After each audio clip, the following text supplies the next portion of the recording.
আমি রিকোয়েস্ট করতেছি, আমি চাচ্ছি না আপনার ছোট্ট একটু ভুলের কারণে আপনার পরিবার টেনশনে থাকুক। আপনার ছোট্ট একটা ভুলের কারণে আপনার পরিবার আপনাকে নিয়ে দুশ্চিন্তায় পড়ুক।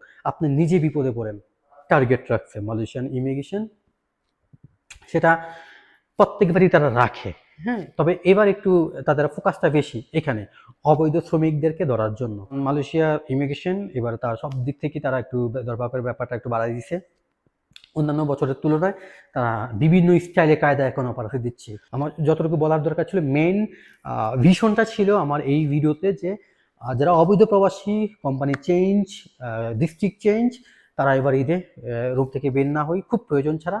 হাই হ্যালো, আপনাকে স্বাগতম আমাকে দেখতে আমাকে শুনতে, ভিডিওটি ক্লিক করার জন্য। ভিডিওর টাইটেল এবং থাম্বনেল দেখে বুঝতে পারছেন আমি কোন বিষয়ে কথা বলবো। ভিডিওতে যাওয়ার আগে বা মেইন টপিকে যাওয়ার আগে ছোট্ট একটা রিকোয়েস্ট, যারা এখন পর্যন্ত আমার চ্যানেলে নতুন কিংবা পুরাতন, আমার ভিডিওর ভিউজ অনুযায়ী যে ভিউজটা মানে সাবস্ক্রাইবার নেই, রিকোয়েস্ট করবো চ্যানেলটা সাবস্ক্রাইব করতে পারেন। আর যারা অলরেডি করছেন, thank you so much and ভালোবাসা অবিরাম। মেইন টপিকে আসি। হ্যাঁ, মালয়েশিয়াতে বর্তমানে অপারেসি যে ব্যাপারগুলো খুব বেশি চলতেছে, আমরা প্রবাসীরা যে আতঙ্কে আছি, এটা নিয়ে আমার আসলে নতুন করে কিছু বলার নেই, আপনাদেরকে পরামর্শ দেওয়ার কিচ্ছু নাই।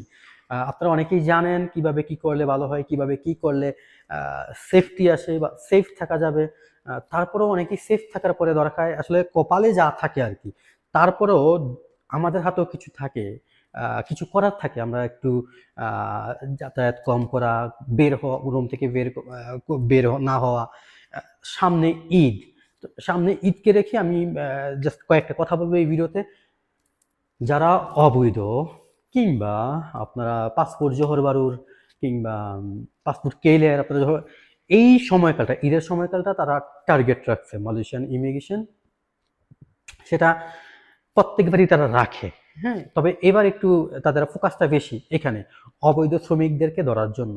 তো আমার রিকোয়েস্ট থাকবে আমার এই ভিডিওতে যে যারা যারা আমার এই ভিডিও দেখতেছেন বা দেখবেন, তারা যদি অবৈধ থাকেন কিংবা একটা ডিস্ট্রিক্ট চেঞ্জ থাকে, ভিসার ক্যাটাগরি চেঞ্জ থাকে, এজেন্ট নিয়ে প্রবলেম থাকে, কাগজপত্র নিয়ে প্রবলেম থাকে, ভিসাজনিত কোনো ঝামেলা থাকে বা ভিসা এজেন্টের কাছে এখনো আছে নিয়ে আসতে পারেন নাই, নানান যাবতীয় প্রবলেম এর মধ্যে আছেন, রিকোয়েস্ট থাকবে তাদের প্রতি আমার, এই ঈদের সময়কালটাতে বাসাতে থাকুন, নিরাপদে থাকুন। কেএলসিসি কিংবা বিভিন্ন জায়গায় যেখানে পাবলিক প্লেসগুলোতে ঘুরতে না যাওয়া, এই ব্যাপার, এই বিষয়গুলো অন্তত এবার ঈদে একটু সতর্ক থাকুন, এবার ঈদে বের না হন। হ্যাঁ, খুব বেশি প্রয়োজন ছাড়া, খুব বেশি দরকার ছাড়া, যেটা না হইলেই নয়। যেমন আমার একটা প্রবলেম হয়েছে, আমার দাঁত কিংবা দাঁতে ব্যথা হয়েছে, আমার ইমিডিয়েটলি ডাক্তার কাছে যেতে হবে, আমার কোনো একটা ব্যথা পেয়েছি বা এই জনিত কোনো প্রবলেম ছাড়া, খুব প্রবলেম ছাড়া আমরা বের না হই এবার ঈদে। বাসায় থাকি সেফ থাকার জন্য, যতটুকু নিরাপদে নিজেকে রাখা যায়, যতটুকু সেফ থাকা যায়। ইভেন আমি পরামর্শ দিব, আপনি আমার ভিডিওটা দেখছেন, আপনার আত্মীয় স্বজন, বন্ধু বান্ধব যারাই আছে, তাদেরকে এই অন্তত আপনার মাধ্যমে এই খবরটা তাদেরকে দিয়ে দেন যে এবার ঈদে মানুষের ইমিগ্রেশন একটু ফোকাসটা অবৈধদেরকে ধরার যেই প্ল্যানটা, তাদের প্রোগ্রামটা একটু অন্যভাবে সাজিয়েছে। যেটা টিকটক যারা ইউজার তারা হয়তো বা অনেক ভিডিওটি দেখছেন, ব্যাপারটা অনেকেই কথা বলছে। আমি সবার শেষে কথা বলি, আমি যে কোনো জিনিস, একটা জিনিস যাচাই বাছাই করি। আমি আজকে একটা নিউজ দেখলাম, ব্যাপারটা নিয়ে আমি আজকেই কথা বললাম, ব্যাপারটা এরকম না, আমার ক্ষেত্রে এরকম না। আমি আরো 2 দিন দেখি, 3 দিন দেখি, এটা নিয়ে জানি বুঝি, তারপর কথা বলি।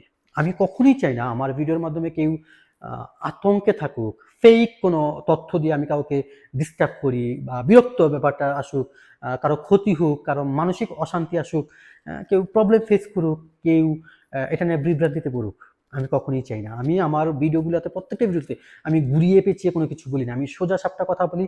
সোজা সাপটা যেটা হয় সেটাই বলার চেষ্টা করি। আমি আমার কোনো ভিডিওতে শুরুর দিকে ফাও পেঁচাল পেরে লাস্টের দিকে গিয়ে ইম্পর্টেন্ট কথাটা বলি না, যে লাস্ট পর্যন্ত আমি আমার দর্শক বা অডিয়েন্সদেরকে আমি ধরে রাখার জন্য আমি লাস্ট দিকে দেখেন। অনেক ইউটিউবার আছে যারা মালয়েশিয়া নিয়ে কথা বলে, আমি নাম বললাম না, তারা শুরুর দিকে বিভিন্ন অ্যাড, বিভিন্ন কিছু আলতু ফালতু কথাবার্তা বলে আপনার সময় ওয়েস্ট করবে, দেন থাম্বনেল টাইটেলে যা লেখা আছে সেটা ভিডিও লাস্টে গিয়ে বলবে। সেটা আমি করি না, আমার দরকার নেই। আপনি যদি মনে করেন আমার ভিডিওটা শেষ পর্যন্ত আপনি দেখবেন, সেটা আপনার ইচ্ছা। আপনি যদি মনে করেন আপনার আমার ভিডিওটা ক্লিক করে জাস্ট বের হয়ে যাবেন, সেটাও আপনার ইচ্ছা। আপনাকে ধরে রাখার ক্ষমতা আমার নেই, আমার ভিডিওতে ধরে রাখার। তবে হ্যাঁ, আমার কথায় ভালো লাগা, আমার ব্যবহার, আমার কোনো তথ্যে যদি আপনার মনে হয় যে ইম্পর্টেন্ট, আমার শেষ অবধি পর্যন্ত ভিডিওটা দেখতে হবে বা দেখতে চাই, তো সেখানে আমার সার্থকতা। সেখানে আপনার ইচ্ছা আপনি দেখতেছেন। সো আমি রিকোয়েস্ট করব এই সময়কালটা এবার ঈদে আমরা বের না হই খুব স্পেশাল কোনো কাজ ছাড়া, খুব গুরুত্বপূর্ণ কোনো কাজ ছাড়া। হ্যাঁ, আমরা আড্ডা না যাই, বের না হই, আমরা বাসা বাড়িতে থাকি, নীরবতা সহিত থাকি, চিল্লাপাল্লা, বক্সে গান না বাজিয়ে, যেটা আসলে কাউকে ডিস্টার্ব না করে নিরিবিলি থাকা যেটাকে বলে আর কি, সেটা আমরা করি। কারণ মালয়েশিয়া ইমিগ্রেশন এবার তার সব দিক থেকে তারা একটু দরবারের ব্যাপারটা একটু বাড়াই দিছে। অন্যান্য বছরের তুলনায় তারা বিভিন্ন স্টাইলে কায়দা এখন অপারেশন দিচ্ছে। যদি আপনারা লক্ষ্য করে থাকেন, আপনারা হয়তো বা এই জানেন, যারা খুব পুরানো 10 বছর, 15 বছর, 20 বছর, 25 বছর মালয়েশিয়াতে আছেন, তারা হয়তো বা আমার এই কথার সাথে কিছুটা হলে রিলেট করতে পারবেন যে না রায়হান ভাই ঠিক আছে, এবারের অপারেশন দেওয়ার সিস্টেমগুলো একটু ভিন্ন, তারা একটু ভিন্ন কায়দায় দিচ্ছে। আর আমাকে অনেকেই প্রশ্ন করেন, ভাই আমরা কি মালয়েশিয়া আসতে পারবো না? অনেকেই বলে, যারা কলিং আর কি, আবার অনেকেই বলেন যে আমরা কি বৈধতার সুযোগ পাবো না? হুম, বৈধতার সুযোগ কবে দিছে লাস্ট সেটা আসলে দেখার বিষয় না। তাদের যদি মনে হয় আমরা বছরে 3 বার দেবো, দিতে পারে। এক্সাম্পল দিচ্ছি আমি এগুলা। সো এটা আমি আর আপনি গ্যারান্টিতে বলতে পারি না। অনেকে কমেন্ট বক্সে বলে গেল বছর দিল, আবার এই বছর দেবো নাকি বল, এই বিভিন্ন। আরে ভাই, গেল বছর কবে দিছে? কবে দিছে? টাইম পিরিয়ড গুলো একটু দেখেন। আর এবার কেন দিবেন না বা দিবেন না এটার কারণটা আমাকে দেখান। ট্রাভেল পাস দিছে, দিতেই পারে। তবে আমরা বলতেছি না যে বৈধতা দিবেই, বাট দেওয়া উচিত, আমরা ওটা বলতেছি। আর আমি আশাবাদী দিবে, এটা আমি আশাবাদী। এখন আমার আশা বা আশাটা যদি আপনার আশার সাথে না মিলে, আপনি আমাকে যা তা গালি দিবেন, আপনি আমাকে যা তা বলবেন, ব্যাপারটা তো এরকম কোনো কিছু না।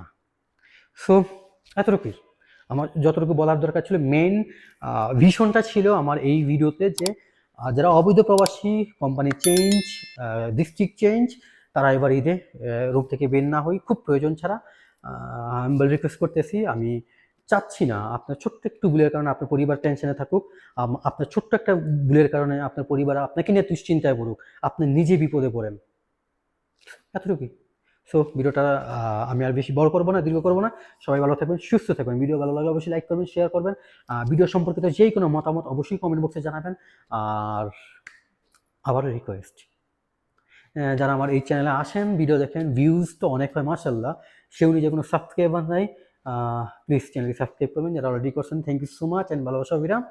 স্যালুট বস। আল্লাহ হাফেজ। টাটা।